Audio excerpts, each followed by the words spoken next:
Hi, welcome to Odessa College and the Bake Shop. My name is Victor Bagan. I'm the Department Chair for the Culinary Arts Program. Still in the grips of COVID-19 and its variants, we're filming here in the Bake Shop, so if things are a wee bit noisy for compressors, etc., I do apologize. Hopefully we'll be able to do this. So what are we going to do today? Well, we've got this kind of cool little puff pastry tartlet that's sort of cheesy and good, so we're just going to get on to it.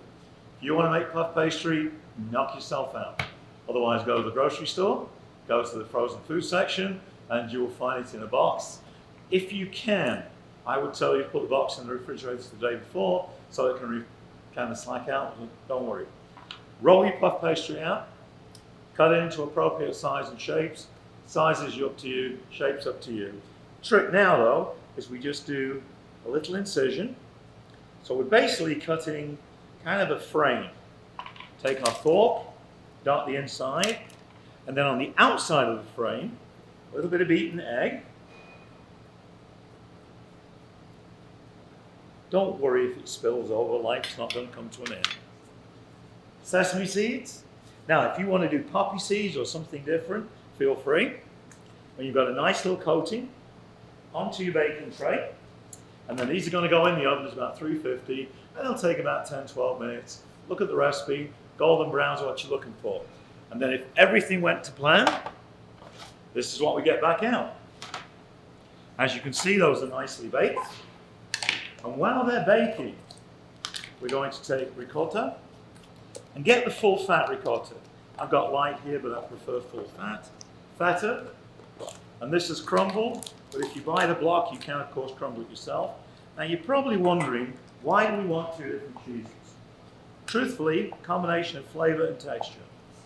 That feta is going to be a little bit tangy, and the ricotta is going to be nice and creamy. We're going to put some herbs in here. I've got a little bit of thyme. I've got a little bit of sage. And be careful with these herbs, because they're kind of strong. Now, I'm using fresh, but you can use dry. The only thing I would warn you is, if you're going to use the dried rosemary, use the crushed or ground rosemary. Do not use those little spiky sprigs, because if you do, they're just going to kind of stick to your palate and they're a pain. Touch of olive oil, and again, you've got the recipe, so just work with me on that. A little bit of pepper, little as much, whatever you want, pinch of salt, and we're good to go. As I said, these have come out of the oven. They've been allowed to cool. So we're going to take each of those, put some of our mixture on top. Now, if you want to kind of do things for yourself, do things different, do what you want. Put some olives on here. Anything you like. Put a little bit more seasoning in there. It's up to you. Back in the oven. Again, 350. It's going to be there for about 10 minutes. And it's going to just get a little bit of color on the top. And thanks to the magic of television, lo and behold, we got them already done. And when these come out, we just sprinkle with a little honey, or we pour a little honey over the top. You don't have to. Little honey, lots of honey, whatever your honey likes. It's up to you. But typically in Greece and what have you, they'll have cheese with honey for breakfast. So you can have these as a little breakfast pastry.